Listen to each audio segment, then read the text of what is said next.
Hello. So for this week's journal assignment, I will be discussing a recent patient encounter that I felt that was very therapeutic. This particular encounter involved a 17-year-old male. His mother was also present during the virtual meeting, and a lot of the conversation was based on the mom. He did give some input and discuss some of his personal views as well. But the issue was he has a diagnosis of OCD. He is currently prescribed Prozac, which is for OCD. The mother was stating that he had been having issues where lately he was doing a lot of excessive eating at night, but he was also trying to lose weight. And because of this, it was an issue for him because he felt like he was kind of working against himself. He had started trying to do more protein in his diet and doing weightlifting as well because he was trying to get more like muscle tone. But he also had issues with eating at night, so he was gaining weight. One of the big things that she discussed with the mom, the nurse practitioner, is that not only is OCD something that there are rare, not too many medications that were FDA approved. Some of them that she did name were Seroquel, which we did not want to use for him. Another one was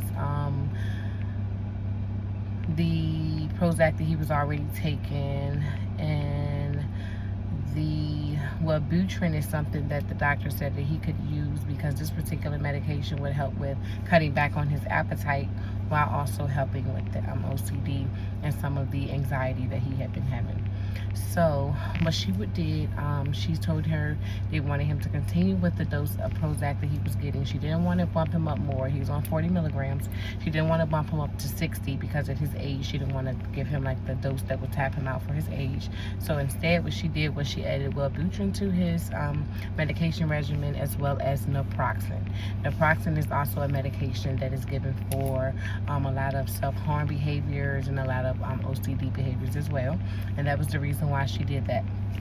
So she scheduled for him to take the Wellbutrin in the morning with the naproxen as well as the Prozac, but notified him if he started to feel nauseous to separate the naproxen and Prozac and take the Prozac in the morning, the Wellbutrin in the morning and take the naproxen in the evening.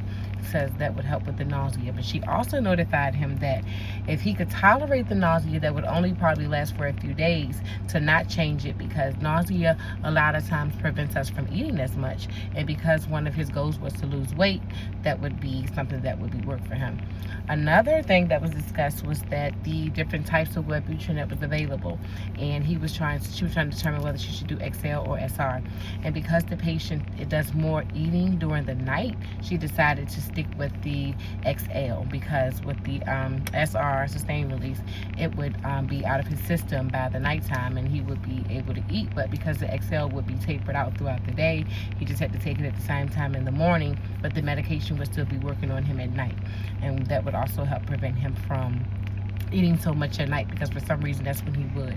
She also discussed his diet with him and everything that I feel that she did, not just based on his diagnosis, but also based on his personal feelings about himself, the way he saw himself. All of that had a very good role to me when it came to the provider and the patient relationship because she not only worked on it in an educational way to teach him about like his psych diagnosis, but also to teach him ways to help himself feel better about himself. Because she also taught him things to do with protein, creatinine, when to do the weights, what certain times of the day was better for him to do the weights. And like I said, telling him that it's okay to tolerate the nausea if it's going to be something that you can tolerate because you are trying to lose weight. She also explained that naproxen had provided a lot of help with the self-harm habits that a lot of young children with OCD also have.